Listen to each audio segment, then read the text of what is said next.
Class 7 में हमने उपसर्ग सीखे थे।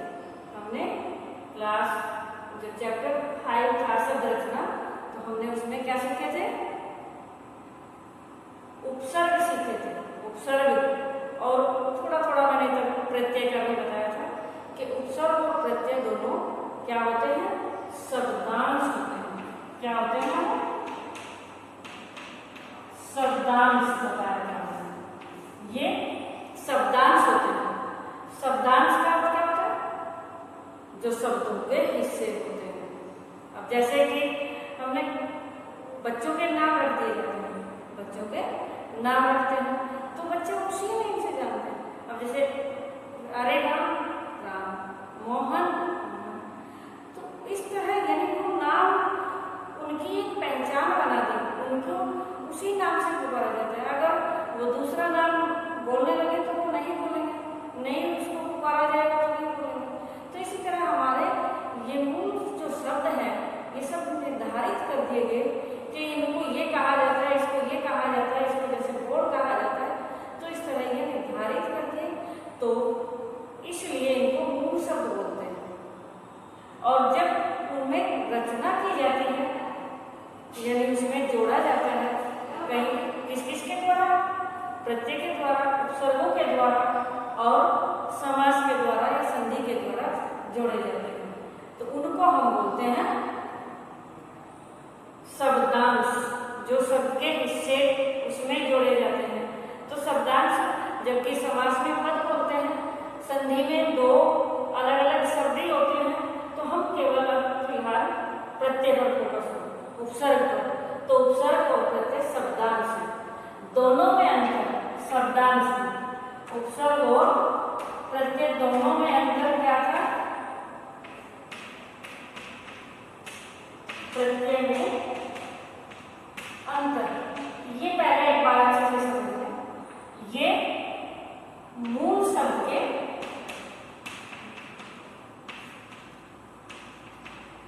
पहले लगता है। ऊपर मूल शब्द के पहले लगता है। प्रत्यय मूल शब्द के बाद में लगता है। मूल शब्द के बाद में यानी अंत में लगता है।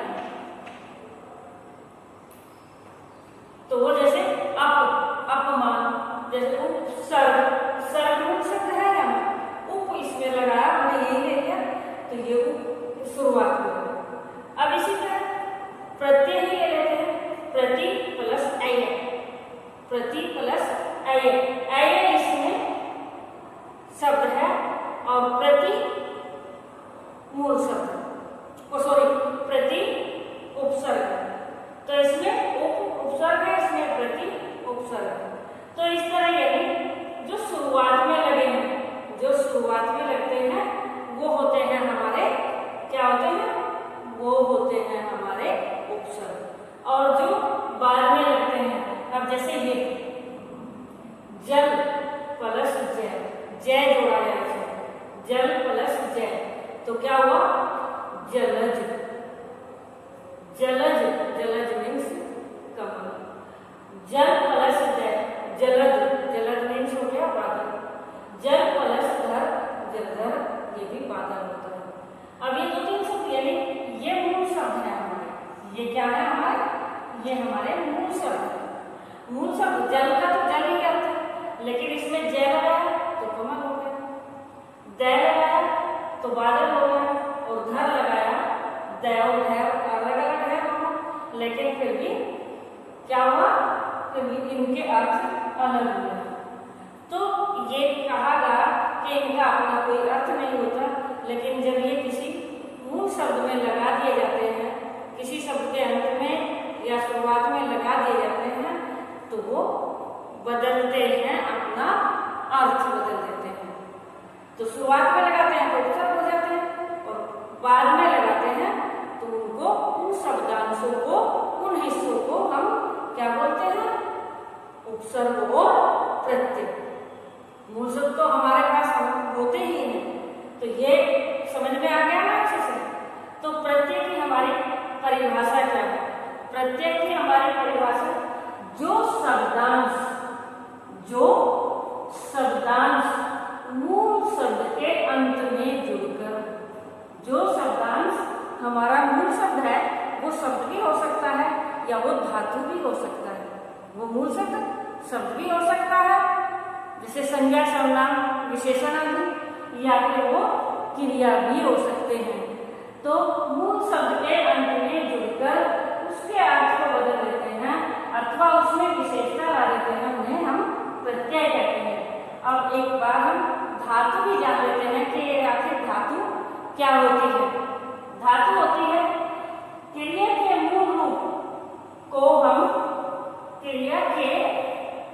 रूप को हम क्या बोलते हैं? धातु बोलते हैं। क्रिया का मूल रूप क्या होता है? अब क्रिया के मूल रूप जैसे आ, चल, खेल, जा, ये इस तरह के कर, ये सारे क्रिया के मूल रूप होते हैं, मुख्य रूप होते हैं। इन्हीं से क्रिया के रूप अब जब वाक्य में प्रयोग करते हैं तो आ जाओ, आया, आकर, या आना बीच में भी हो सकता है, आया हुआ वगैरह। तो इस तरह ये हमारे, या आने वाला, तो ये क्रिया के रूप होते हैं वाक्य में। जिस तरह जैसा अर्थ हम प्रकट करेंगे, जैसा हमें क्रिया के जिस रूप की हमें जरूरत होगी वो क्रिया का रूप हम बना लेते हैं। लेकिन मुख्य क्रिया तो हमारी ये होती है, और मुख्य क्रिया को हम, क्रिया के मूल रूप को हम क्या बोलते हैं? धातु बोलते हैं। क्रिया के मूल रूप को हम क्या बोलते हैं? धातु बोलते हैं। तो ये इस तरह बने, ये उदाहरण आगे बताए थे, चला, या चला गया, इस तरह चला जा रहा है, चल रहा हूं। तो ये सारे क्रिया के रूप होते हैं। जब रूप तब होते हैं जब हम वाक्य में प्रयोग करते हैं, तब वो क्रिया होती है।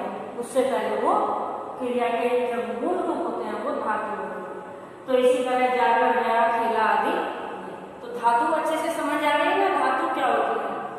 तो अब इसके बाद प्रत्यय के हमारे मुख्य, प्रत्यय के हमारे दो भेद होते हैं। प्रत्यय के हमारे दो भेद होते हैं। दो भेद कौन कौन से हैं? एक कृत प्रत्यय और एक तद्धित प्रत्यय। कृत प्रत्यय और एक दूसरा तद्धित प्रत्यय। तो कृत प्रत्यय वे हैं जो क्रिया के मूल रूप यानी धातुओं के अंत में लगकर उस शब्द में परिवर्तन करते हैं। और तद्धित प्रत्यय होते हैं हमारे जो संज्ञा या सर्वनाम आदि मूल शब्द होते हैं, संज्ञा, सर्वनाम, विशेषण आदि जो मूल शब्द होते हैं उनके अंत में वो प्रत्यय लगते हैं यानी शब्दांश लगते हैं। तो वो वाले होते हैं हमारे तद्धित प्रत्यय। तो पहले कृत प्रत्यय जो प्रत्यय क्रिया की, या यहाँ ये नहीं लिख सकते थे धातुओं के अंत में, लेकिन मैं ये थोड़ा उसके लिए पहचान के लिए लिखा, क्रिया की धातुओं के अंत में जब जोड़े जाते हैं उन्हें कृत प्रत्यय कहते हैं। इन्हें कृदंत भी कहा जाता है। इनको कृदंत भी कहा जाता है। कृदंत प्रत्यय मुख्यतः 4 प्रकार के होते हैं। कृदंत प्रत्यय मुख्यतः 4 प्रकार के होते हैं। पहला कृतवाचक कृत प्रत्यय, क्रमवाचक कृत प्रत्यय और कर्मवाचक कृत प्रत्यय, और एक भाववाचक कृत प्रत्यय और एक क्रियावाचक कृत प्रत्यय भी। तो किसी बुक में ये 3 प्रकार के भी बताए गए हैं, किसी में 4 के भी बताए गए हैं और 5 के भी होते हैं। तो 5 मतलब ये इस तरह, यानी मैंने अभी 3 लिखे हैं, अभी जगह भी बताऊंगी। तो कृतवाचक कृत प्रत्यय कौन से हैं? कृतवाचक कृत प्रत्यय कौन से हैं? इनसे जो शब्द बनाते हैं कर्ता का बोध होता है। कर्ता तो जानते हो ना, कर्ता करने वाला। कर्ता कौन होता है? सब्जेक्ट, करने वाला। तो अब इस तरह यानी चल क्या है? क्रिया। चल और प्रत्यय लिया हमने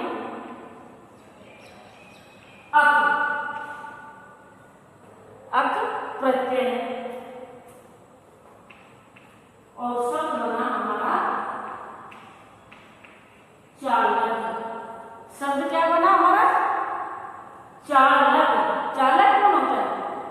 चलाने वाला। तो ये कर्ता का बोध दर्शा रहा है ना, ये दर्शाता है कर्ता कि चालक यानी ड्राइवर जिसको बोलते हैं, तो ड्राइवर गाड़ी चला रहा है, चालक गाड़ी चला रहा है। तो इस तरह ये क्या हुआ? कर्ता। इसी तरह मूल शब्द है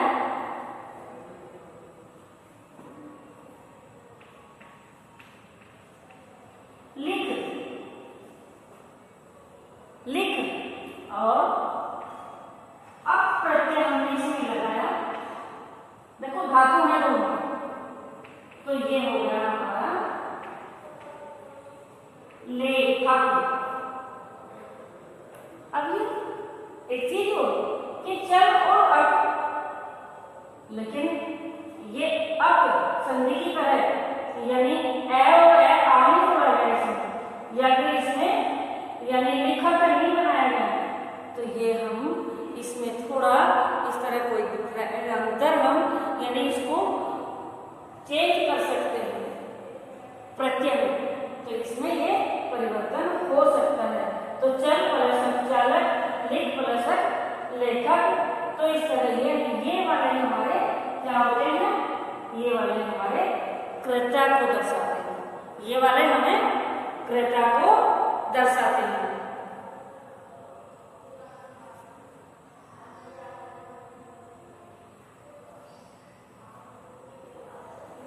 अब जैसे खेल, तो इसमें लगा दिया आड़ी प्रत्यय। तो अब बताइए क्या है? खेल प्लस आड़ी प्रत्यय लगाएगा तो अब क्या बनेगा? अब बनेगा, पता चल गया होगा वैसे, क्योंकि खिलाड़ी। तो ये हमारे कौन से प्रत्यय हुए? कृतवाचक प्रत्यय, जिनमें कर्ता का बोध होता है। ये हमारे क्या है? कर्ता है। ये हमारे कर्ता कारक है। तो इसलिए इनको क्रियाओं से बनाए गए हैं, धातुओं से बनाए गए हैं, प्रत्यय लगाए गए हैं, और ये नया शब्द बना कृतवाचक यानी कर्ता, कृतवाचक। अब इससे आगे क्या दिया? कर्मवाचक कृत प्रत्यय। कर्मवाचक कृत प्रत्यय। तो कर्मवाचक कृत प्रत्यय। अब कर्मवाचक कृत प्रत्यय यानी जिसमें कर्म का बोध होता है, जिसमें इस तरह इसमें तो कर्ता का बोध हुआ, लेकिन इसमें कर्म का बोध होता हो। तो कर्म का बोध जिसमें होता है, जैसे कि अब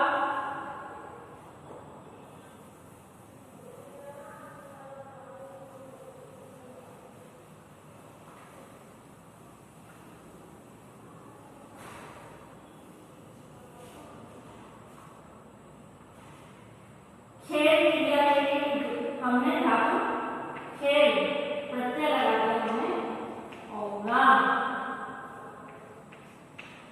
तो क्या हो गया? खिलौना। खेल औना प्रत्यय हमने इसमें लगाया तो हमारा शब्द बना खिलौना। तो ये खिलौना कर्म कारक है। ये खिलौना कर्म कारक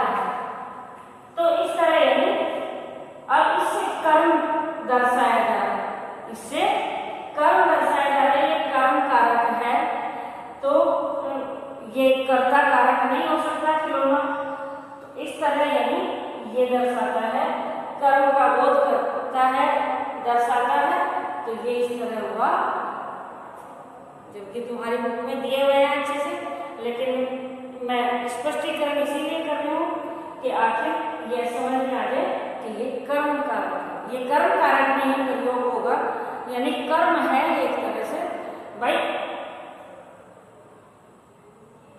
कर्ता कारक तो करने वाला होता है, अब ये कर्म कारक करने वाला थोड़ी होता है, तो कर्म है कि वह खिलौने से खेल रहा है, वह खिलौना है तो मेरा खिलौना अच्छा है, तो इस तरह यानी कर्ता कारक तो मेरा हो, कर्म कारक हुआ खिलौना, तो इस तरह ये कर्म कारक है।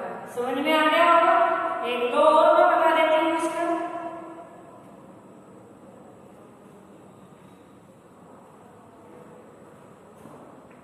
जैसे और ये जो ओढ़ना वगैरह होता है, तो इसमें नी प्रत्यय लगाया जाए, तो ये क्या हुआ? ओढ़नी। क्या हुआ ये? ओढ़नी। तो ये भी हमारा कर्म कारक है। क्लियर? समझ आ गया ना? अब है हमारा कर्णवाचक कृत प्रत्यय। कर्णवाचक कृत प्रत्यय, इसमें क्या होगा? इसमें बताया आपने जिस प्रत्यय से, जो प्रत्यय यानी जब ये बाद में ये बन जाता है तो शब्द रूप बन जाता है, नया शब्द बन जाता है, से क्रिया के साधन अर्थात करण का बोध, क्रिया के साधन अर्थात करण कारक का बोध होता है, वो होते हैं हमारे कर्णवाचक कृत प्रत्यय। कर्णवाचक कृत प्रत्यय, तो ये है हमारे कर्णवाचक कृत प्रत्यय। जैसे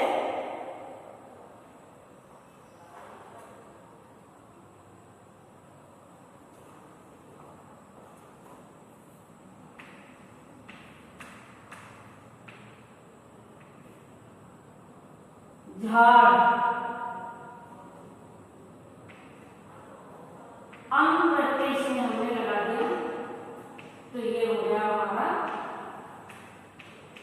झाड़न, और इसी में हमने लगा दिया झाड़ में ऊ प्रत्यय, तो ये हो गई हमारी झाड़ू, ये हमारी हो गई झाड़ू। यानी झाड़ क्रिया रूप, क्रिया का रूप है, धातु है, और अंत प्रत्यय लगा झाड़न। झाड़न जैसे हम अब इसी तरह यानी ये साफ कर रहे हैं, तो ये एक तरह से झाड़न ही तो है, तो इस तरह यानी झाड़ने वाला कोई भी वस्तु हो सकती है, और झाड़ प्लस ऊ ये हुआ है हमारा झाड़ू, ये हमारा क्या है? झाड़ू। तो ये यहाँ तक क्लियर हो गए। अब इससे अगला आता है, देखिए तीनों समझ में आ गए ना। अब इससे अगला हमारा है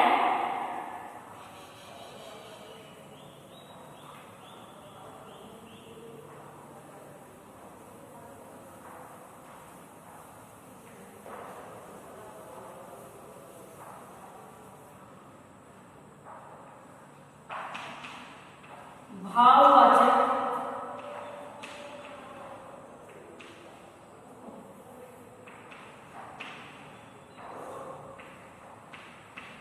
कृत प्रत्यय। भाववाचक कृत प्रत्यय, अब जिनसे भाव का बोध होता है, जिनसे हमें क्या भाव का बोध होता है,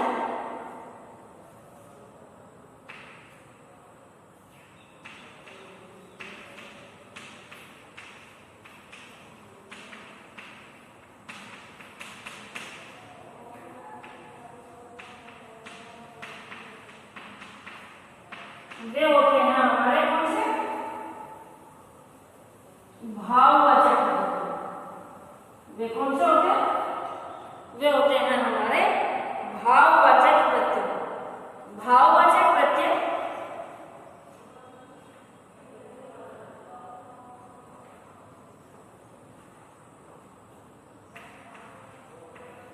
जैसे मिल धातु है,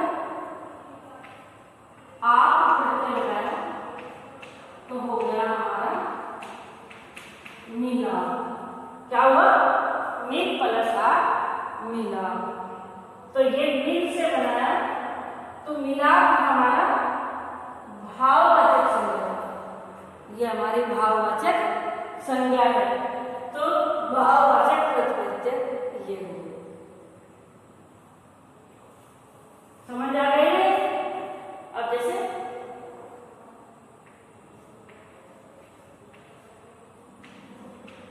भीड़ प्लस अंत, भिड़ंत, तो ये हमारे कौन से हुए? ये हमारे हुए हैं बेटा भाववाचक प्रत्यय। अब इसी तरह एक और ये भी थोड़ा बता दो, ये किसी उसमें है, किसी के सिलेबस में 6, 7, 8 में है या किसी में नहीं, लेकिन मैं फिर भी बता देती हूँ। क्रिया वाचक प्रत्यय,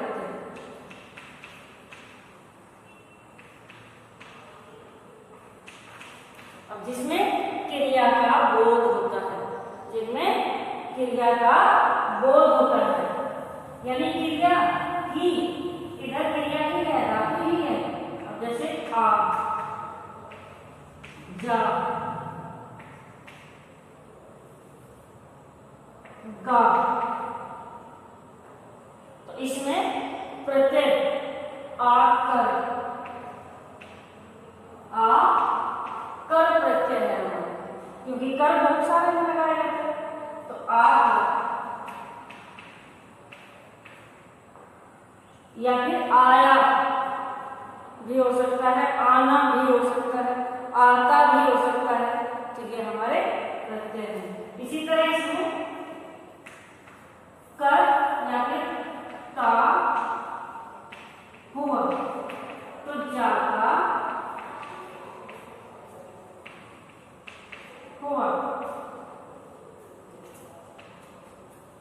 तो ये अब जैसे गा में हमने अंत प्रत्यय लगा दिया, तो ये हमारा हुआ गायन।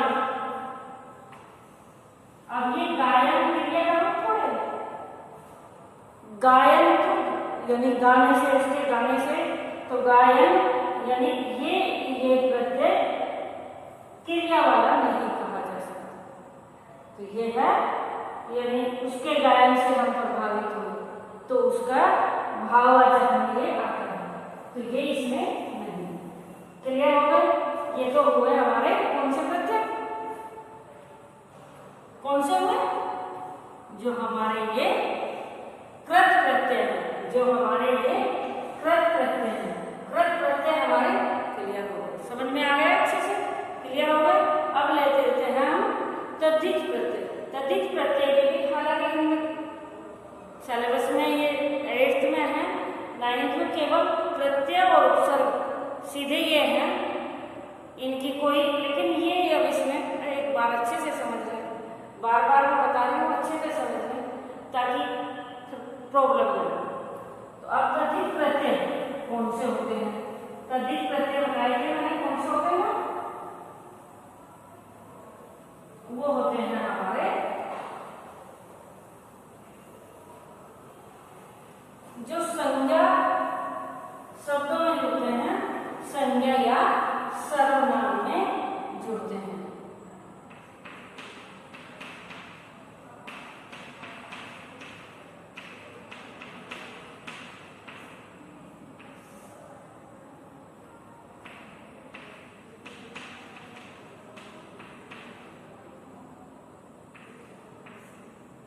जो प्रत्यय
तद्धित प्रत्यय कैसे बताएंगे?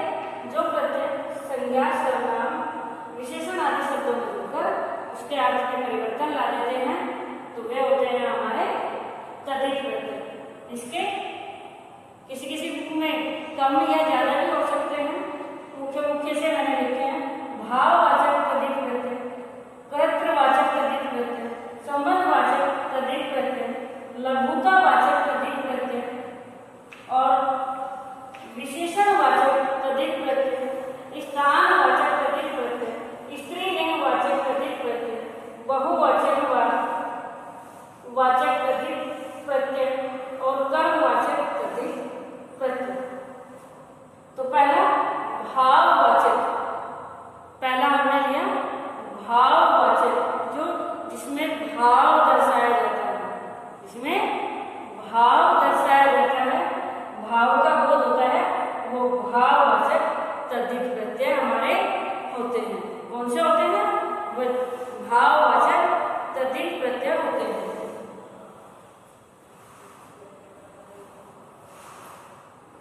अब जैसे भला, आई प्रत्यय इसमें लगाया तो हो गया भलाई। ये भलाई क्या है? ये भलाई हमारा क्या है? भाववाचक कृत प्रत्यय। मोटा, आपा लगाया, मोटापा, ये भी हमारा भाव को दर्शाता है, ये भी हमें भाव को दर्शाता है। तो ये तो हो गए हमारे भाववाचक तद्धित प्रत्यय। ये संज्ञा या सर्वनाम होते हैं और प्रत्यय।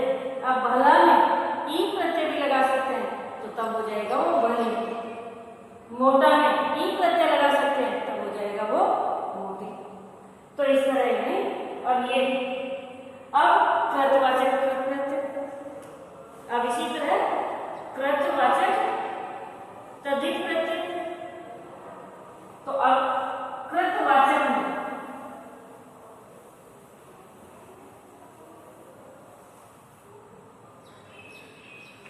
लोहा, आर प्रत्यय लगाने से क्या होगा? जान गए हो? लुहार। सोना, आर प्रत्यय लगाने से क्या होगा? सुनार। तो ये हमारे कौन से हुए? ये कर्ता, क्योंकि ये कर्ता है। कुंभ, कुंभकार, कुम्हार जिसको, तो ये इस तरह हमारे होते हैं कर्ता। ये कृतवाचक तद्धित प्रत्यय। अब इसके बाद आए हैं संबंधवाचक तद्धित प्रत्यय। कौन से आए हैं? संबंधवाचक तद्धित प्रत्यय। अब संबंध दर्शाते हैं। अब जैसे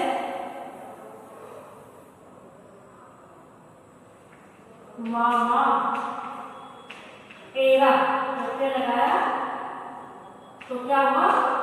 ममेरा। क्या हुआ? ममेरा।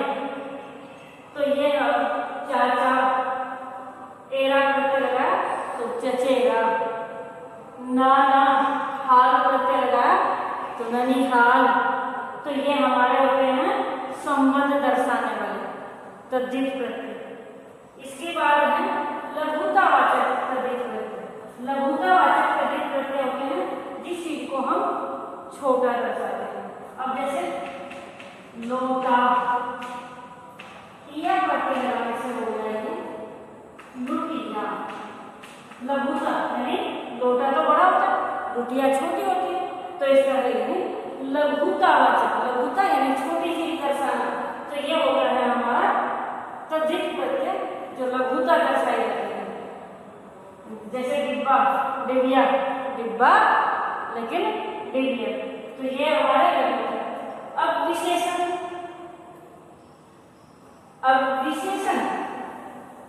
विशेषण जो दर्शाते हैं, तो विशेषण जो दर्शाते हैं हमारे क्या, जो हमारे विशेषण दर्शाते दर्शाते हैं।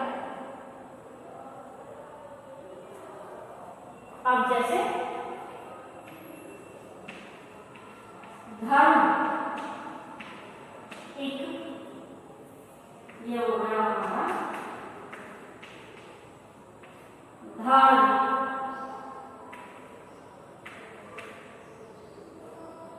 ये हो गया धर्म, मूल शब्द है, एक प्रत्यय लगाने से, तो ये कि ये बड़ा धार्मिक है। अब इसी तरह भारत, ये प्रत्यय लगाने से हो गया हमारा भारतीय। तो ये भारतीय क्या दर्शाता है? विशेषता, कि ये भारतीय है, ये हमारे क्या होगा? विशेषण। अब इसी तरह स्थानवाचक, स्थानवाचक तद्धित प्रत्यय, तो स्थानवाचक तद्धित प्रत्यय होते हैं हमारे, अब जैसे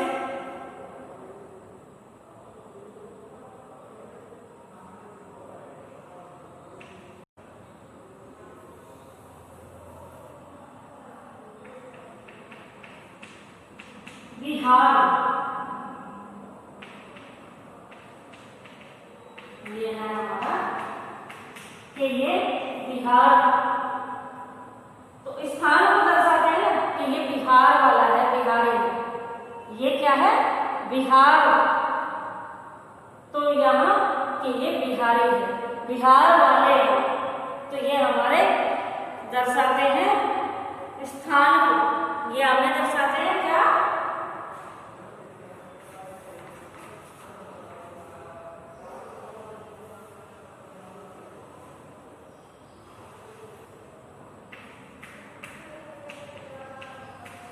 पंजाब, इसी तरह ये पंजाब, ये क्या दर्शाते हैं? तो स्थानवाचक तद्धित प्रत्यय। इसी तरह स्त्रीलिंगवाचक, स्त्रीलिंगवाचक में जैसे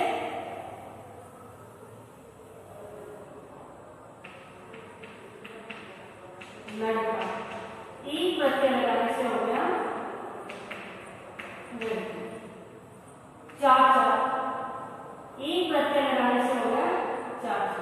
मामा, ई प्रत्यय लगाने से हो गया मामा। तो इस तरह स्त्रीलिंगवाचक तद्धित प्रत्यय।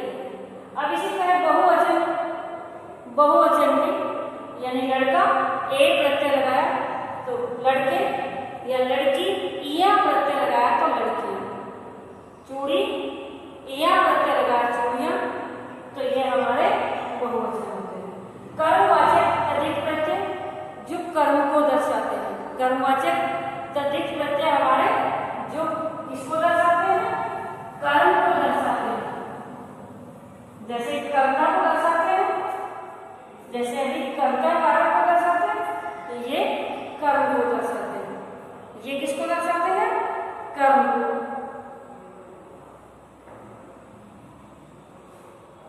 सॉरी, क्रमवाचक ये है, मैं ये अगर ये कर्म नहीं होता वो कर्मवाचक है, लेकिन ये है क्रम, क्रम यानी 1 2 3 4 इस तरह कर्मवाचक। तो कर्मवाचक में है कोई भी संख्या है 5वां, 5वां,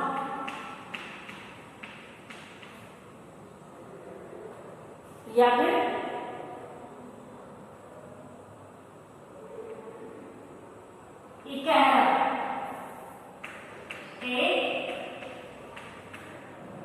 हरा प्रत्यय लगाने से तो दोहरा, तो ये हम क्रम दर्शाते हैं, ये हमें क्रम दर्शाते हैं कि 2 3 तीसरा, चौथा, 5वां, तो इस तरह ये हमारे क्रम दर्शाते हैं। तो क्लियर, सारे प्रत्यय अच्छे से क्लियर समझ में आ गए। उपसर्ग दोबारा से एक बार फिर रिपीट कर लेते हैं। उपसर्ग और प्रत्यय में दोनों में अंतर इतना ही है कि वो मूल शब्द के शुरुआत में लगते हैं और ये मूल शब्द के बाद में लगते हैं। तद्धित प्रत्यय और कृत प्रत्यय दो भेद हैं। कृत प्रत्यय जो धातुओं के अंत में लगते हैं, तद्धित प्रत्यय जो संज्ञा सर्वनाम विशेषण आदि में लगते हैं। और ये केवल इतना ही देखना है कि ये भाव दर्शाते हैं या कर्ता कारक दर्शाते हैं या संबंध दर्शाते हैं, और उसमें इसी तरह से है। तो बेटा ये अच्छे से अब एक बार अपनी बुक में भी पढ़ लेना, और कोई भी प्रॉब्लम हो, कोई भी डाउट हो तो आप कॉल करके भी पूछ सकते हो। ठीक है बेटा, ओके।